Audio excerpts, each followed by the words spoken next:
welcome to cooking. Today we are making a pear fruit crisp for two.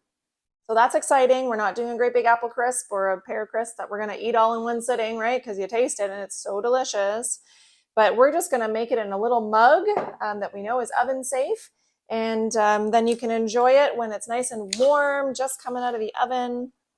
All right, so what do we do with recipes? We always make sure we have our ingredients, and then we read through our directions, make sure we know what we're doing. Every time you start cooking, that's what you should do, and then you'll be confident that you'll get to the bottom and you'll make what it is you were hoping to make. So wash your hands and come on back. Today we're gonna make a pear one, but the recipe says that you can make an apple, a peach, a pear, or a combination. You can do whatever you want. If you're using up old fruit in the fridge, feel free to use whatever you want and just make a different flavor.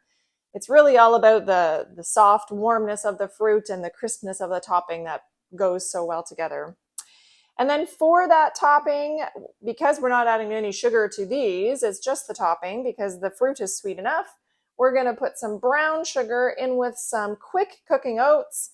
And today we have large flake oats, so they're just going to be a lot crunchier of a topping, but it really doesn't matter. If you like the quick cooking oats, do you want to know the secret? They take the large flake oats and they blend it into smaller pieces. That's all the quick cooking oats are. So if you want to do that, go for it. A little bit of flour, we're using the whole wheat flour, and then a spice. So this calls for cinnamon, but did you know pears go with a lot of different flavors? You could use instead nutmeg or ginger or allspice, and we might put a little combination in because I love all of those. And it really just doesn't matter a whole lot. It's a total of 1/8 of a teaspoon per mug. So go for it. Add 1/8 or a little bit more. I would probably even add a little bit more cinnamon than 1/8 of a teaspoon just because I enjoy cinnamon. And then we're gonna mix all that together with a tablespoon of butter. And that's all we're going to do. So we're going to put the fruit, it says, into the cups, and then we're going to mix the topping into a bowl, and then we're going to crumble it on top, and then bake it in the oven for 375 for 25 minutes. And then we're going to try one in the microwave for 2.5 minutes on high. Now, I don't enjoy the microwave for what it does to food with protein, but there's no protein in this.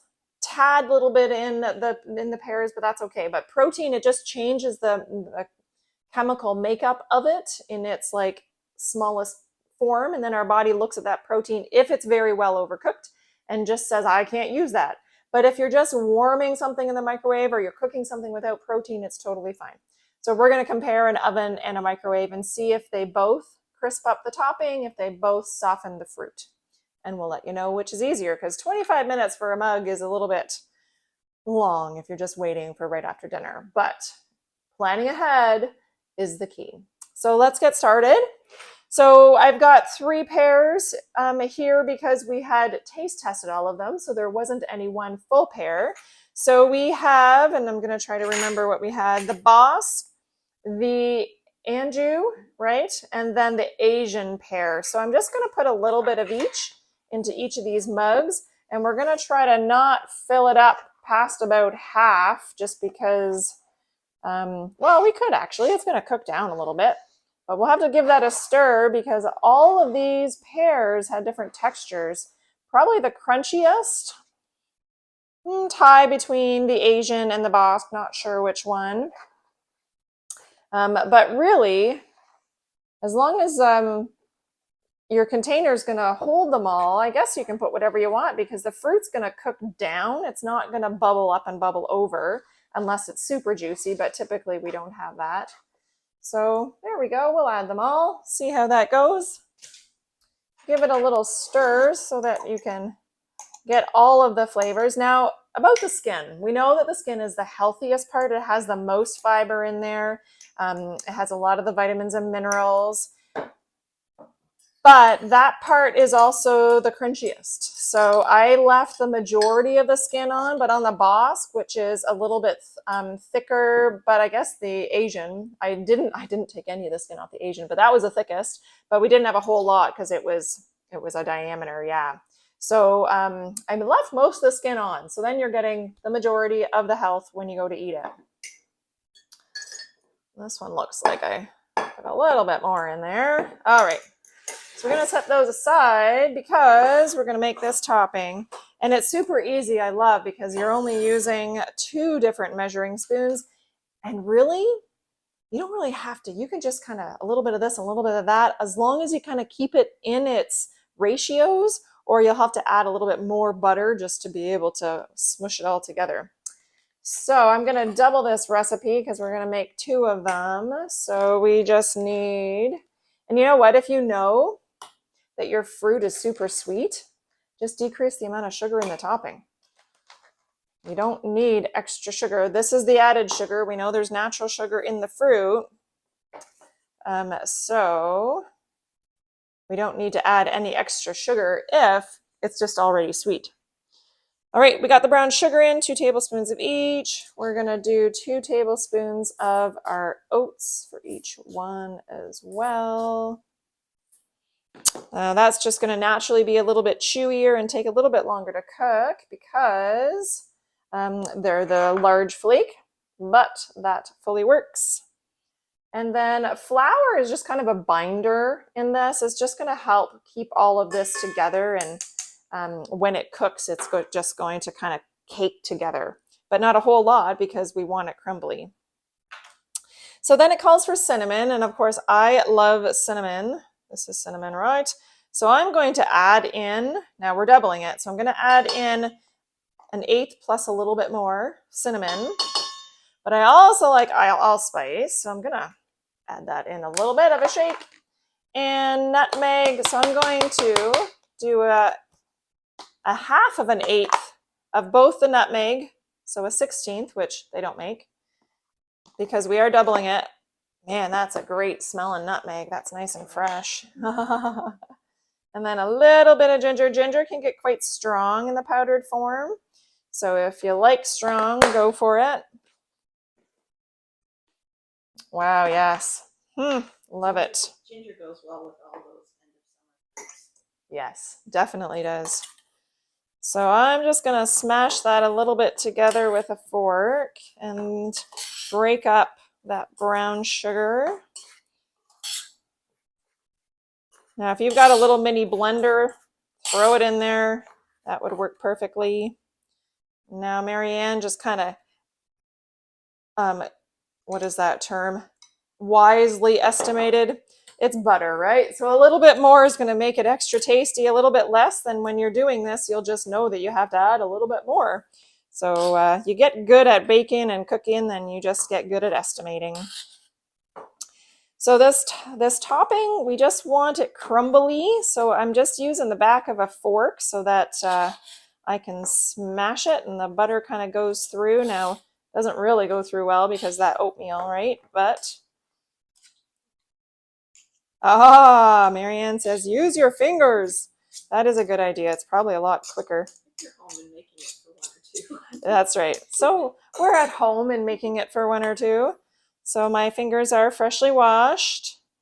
And then, yeah, this way you can find all that butter that is sticking to the bottom and move it around.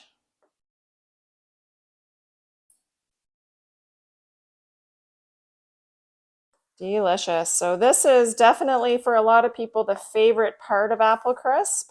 Now, if you're wanting a little treat after dinner and you don't want the sweetness, you can half this. Like, look at how much this is making, right? And the opening is like that. So we're going to have a good inch thickness on there. So I didn't have to actually double it for both of these mugs. You could actually half it and do 2 mugs and just have a little sprinkling on top. It's always just about a little bit of flavor, because when you mindfully eat something that is one of your favorite foods, we're going to eat it slowly.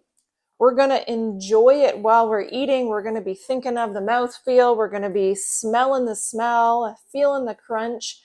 And when we eat things mindfully, we definitely need to eat less of it because we're fully enjoying it when we're eating it. So that's the benefit of sitting down, enjoying and mindfully eating something. When you want a treat, it has to be small. It doesn't have to be big. All right. So I'm just gonna sprinkle this on top and move it around. And it covers it very nicely. Whoops, even if I drop some of it. There's going to be a lot of juice from the bottom because we added a little bit of an extra amount of pear. And there is definitely some sugar left on my fingers. So there we are. We've got some nice pear crisp. So we're going to throw this one in the oven and this one in the microwave, and we'll meet you back here when we're done.